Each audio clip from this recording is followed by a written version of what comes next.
Olá pessoal, nessa aula nós vamos falar das revisões que devem ser feitas no carro para viagem. Muitas vezes também deve ser feita uma revisão quando a gente compra um carro usado ou como você vai ser um mecânico, um cliente leva um veículo lá para saber se ele pode ser comprado. Na aula de hoje nós vamos ser específico para a revisão para viagem. O que você deve ser revisado para fazer uma viagem segura? Como que tem que andar seu carro? Então, algumas dessas revisões de viagem também tem que ser revisões semanais de cotidiano, porque um veículo ele deve estar preparado a todo momento para você pegar ele e fazer uma viagem. Ele tem que estar preparado para todo momento que você precisar dele, acontecer alguma coisa de emergência, você poder utilizar, certo? Então a gente coloca a revisão para viagem, mas na realidade tem que ser revisão de cotidiano. Pneus, né? Nós já tivemos algumas aulas a respeito de pneus, né? Então, aqui era só para a gente falar, tem que sempre estar verificando o estado dos pneus, principalmente em época de chuva, porque para tentar evitar as aquaplanagens, aqui nós podemos ver que esse pneu já está gasto, o TBI dele, o TWI, né? O TWI dele já está bem junto a marca do pneu, ou seja, esse aqui já é um pneu 100% desgastado.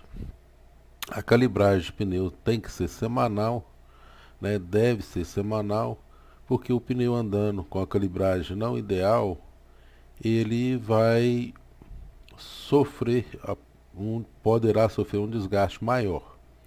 Porém, né, quando vai fazer uma viagem, normalmente em viagens coloca-se mais peso, tem que fazer uma calibragem para o carro com peso, né? Então existe uma variação de para andar com pneu vazio, com o carro vazio e com o carro cheio. Nós também não devemos nos esquecer de calibrar o step e olhar o estado do step. Lembrando que o step também tem data de validade, ele deverá ser trocado periodicamente, certo? Analisar o estado das rodas, porque as rodas podem conter amassados, podem conter algumas ranhuras que poderão gerar trincas, tá? Então é importante muito olhar o step não, as rodas. Um outro ponto muito importante que às vezes as pessoas só dão valor, que é o sistema de limpeza dos vidros e para-brisas, certo? Com relação ao para-brisa, a gente tem que verificar se há trincas, porque trincas pequenas ainda são passíveis de correção, certo? Tem que verificar o estado das palhetas, porque durante uma viagem pode haver chuva, pode haver algum ponto de sujeira que você tenha que ligar o sistema de limpeza dos vidros e as palhetas podem não estar correspondendo. É muito comum nos períodos de seca e as palhetas grudarem no, no para-brisa, tipo uma cola, certo? Por causa da sujeira que junta nelas, e na hora que vai usar elas podem ser danificadas. Então é importante olhar o estado das palhetas. O esguincho d'água, muitas vezes ele entope, principalmente que utiliza a nossa água aqui da região, é uma água muito calcária, então é comum de esse esguicho estar entupido ou estar mal direcionado. Então tem que fazer o direcionamento deles e fazer a limpeza, para que haja necessidade de você julgar, se houver necessidade de você julgar a água no para-brisa, você está com ele, com o sistema funcionando. Um outro detalhe muito comum é que algumas pessoas utilizam colocar um detergente ou um shampoo nesse reservatório de água. E na hora que joga, vem o detergente ou o shampoo. O detergente, a gente não aconselha em hipótese nenhuma Então o detergente não é aconselhado em hipótese nenhuma, porque ele ajuda a ressecar as palhetas e as borrachas do para-brisa. Então existem alguns shampoos que são próprios, que são os indicados, ou algum outro shampoo caseiro também, mas os mais indicados são os shampoos que são próprios para esse tipo de situação.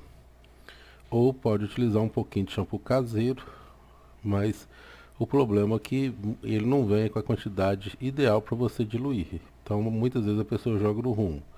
Já os shampoos próprios já vem falando qual que é a concentração que você tem que colocar no reservatório de água.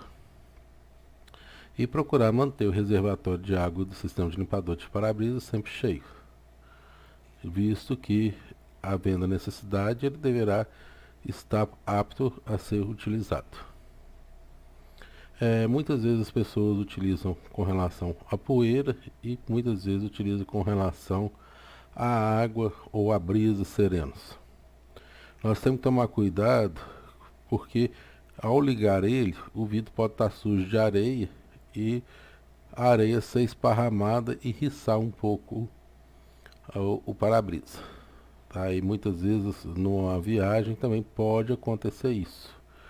Então se ele não tiver bem colado, o para-brisa não estiver bem colado no vidro, ele tiver algumas imperfeições, a areia pode grudar nessas imperfeições e sair riscando o para-brisa. Sistema elétrico é importante sempre estar observando, principalmente devido às multas. Então, farol hoje deve-se viajar nas rodovias, principalmente nas rodovias que não são autovias, com o farol aceso. Alguns veículos já são aceitos os faroletes, mas a maioria dos veículos são os faróis. Então tem que verificar farol, farolete, farol alto, certo? Então são alguns pontos que tem que ser verificado toda vez que vai fazer uma viagem, mas na realidade a gente fala que é constantemente. Tá? Então tem que verificar porque muitas vezes as lâmpadas desses equipamentos são difíceis de ser encontradas no mercado. Dependendo do veículo, não acha uma lâmpada dessa fácil. Então a verificação tem que ser constante. Com relação às setas, diga a mesma coisa. As setas do veículo são extremamente importantes porque indica a direção ao que você vai fazer uma conversão em relação aos outros passageiros quando vai parar num posto de abastecimento de autosserviço. As setas são essenciais.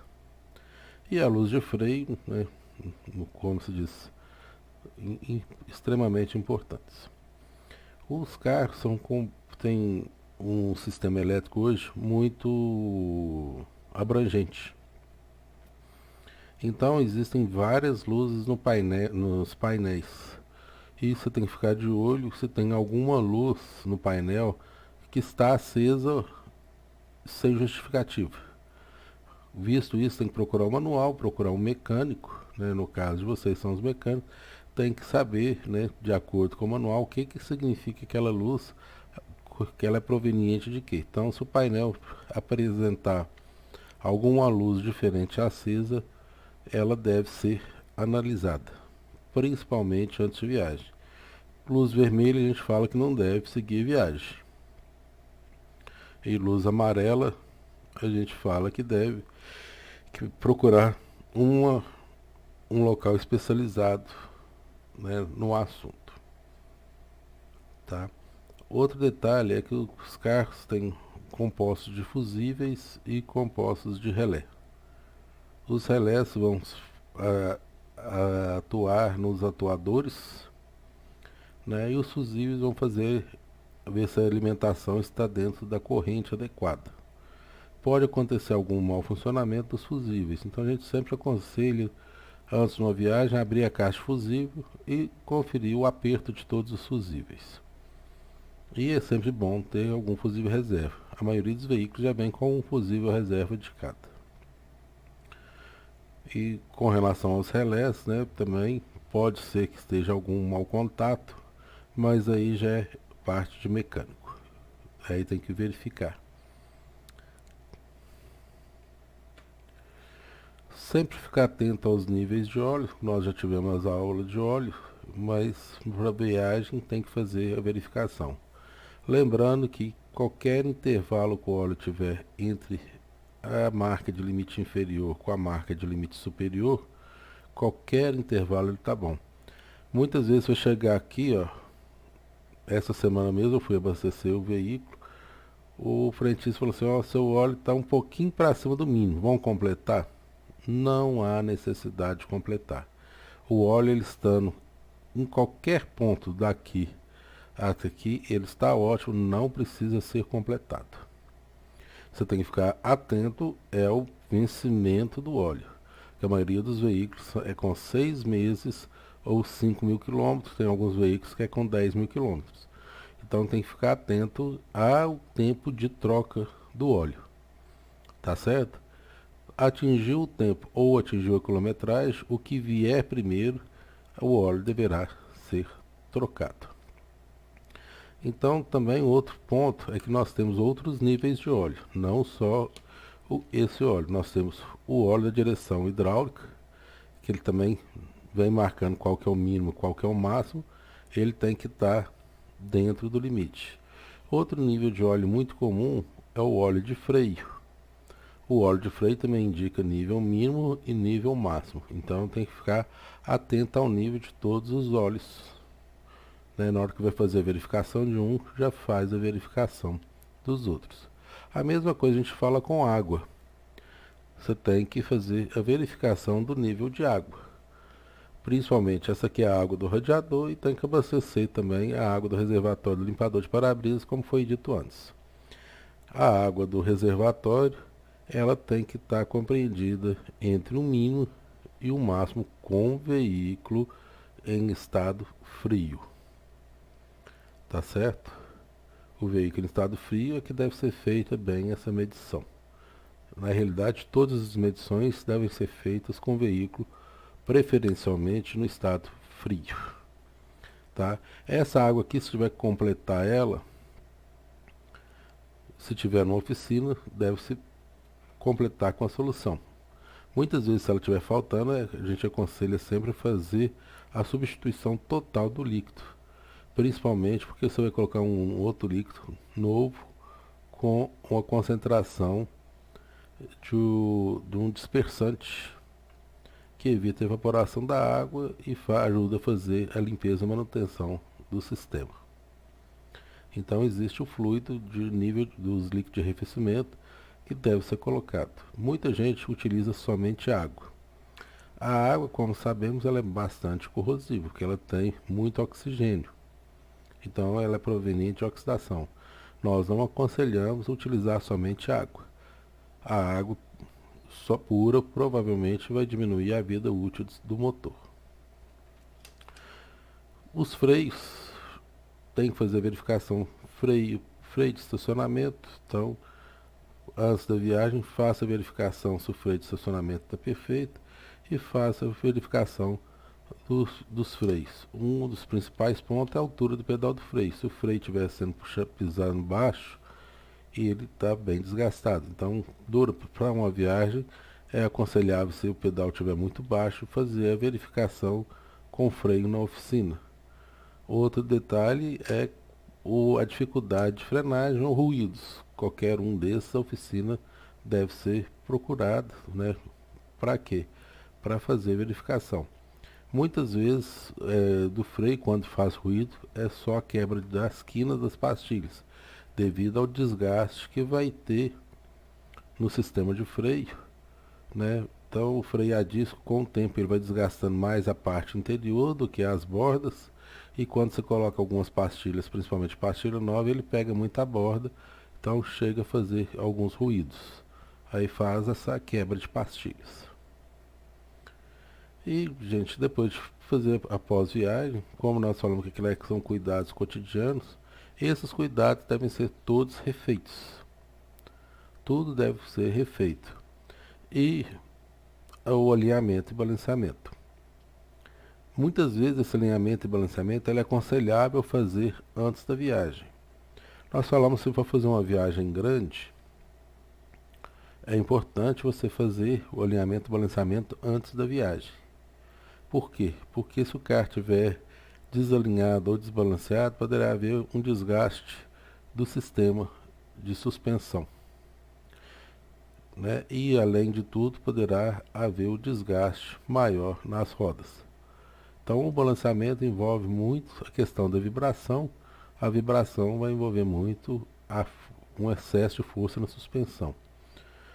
Também o alinhamento, ele como o alinhamento é a mesma coisa, a gente pisa torto, a roda fica fora da sua posição natural de desgaste, ela vai ficar numa posição de desgaste diferente, ela provavelmente vai ter um desgaste maior nos pneus.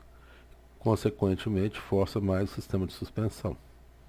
Tá? Então, o alinhamento e balanceamento é aconselhável fazer, mas como também já é aconselhável sempre estar andando com o carro alinhado e balanceado, a gente acredita que durante a viagem o carro vai estar bem alinhado. Então, pessoal, é isso aí. Um grande abraço a todos.